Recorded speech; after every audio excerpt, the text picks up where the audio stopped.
Bonjour, je suis Patrice Percé-Dussert, je suis le gérant du Miellio et j'ai été le fondateur de Pôle Énergie. À l'heure actuelle, on est dans un pavillon de recherche qui étudie l'effet de l'air des ruches sur les enfants asthmatiques et les personnes qui sont migraineuses. Le but de ce pavillon, c'est de respirer l'air qui provient des ruches, qui est pompé avec des petits ventilateurs et soufflé dans un masque comme ça. Et les personnes qui se traitent contre l'asthme et les migraines respirent l'air des ruches. Et ce sont des abeilles, donc ce sont des ruches qui font aussi du miel.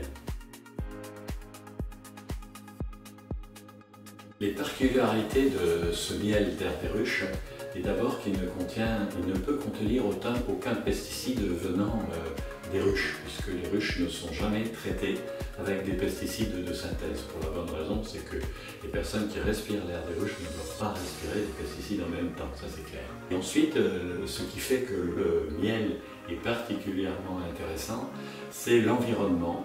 Nous sommes dans une vallée un peu perdue du Lot-et-Garonne, dans un environnement complètement sauvage, où il y a beaucoup d'acacias, d'aubépines et de plantes sauvages. Donc on a des miels qui sont composés de plusieurs fleurs et qui sont à 80% des fleurs sauvages. J'utilise pour produire cet air des ruches et ce miel exceptionnel, j'utilise des abeilles de souche Buckfast. C'est un croisement de race en fait qui a été imaginé par le frère Adam en Angleterre. Et c'est des abeilles qui sont extrêmement douces et qui sont résistantes aux pathologies.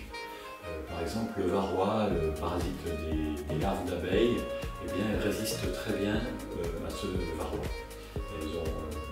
Les sélectionneurs ont développé cette résistance. Donc c'est intéressant de ne pas être sous la pression de pathologie pour avoir des abeilles en bonne santé. En fonction de la saison où le miel est récolté, puisque les abeilles récoltent du miel depuis le printemps jusqu'à l'été ici, pas à l'automne mais à l'été, eh bien les floraisons se succèdent. Et donc à chaque fois qu'on récolte un miel, il peut avoir un goût différent d'un autre miel. Mais c'est toujours les mêmes propriétés de pureté et d'innocuité qui sont attribuées à ce miel.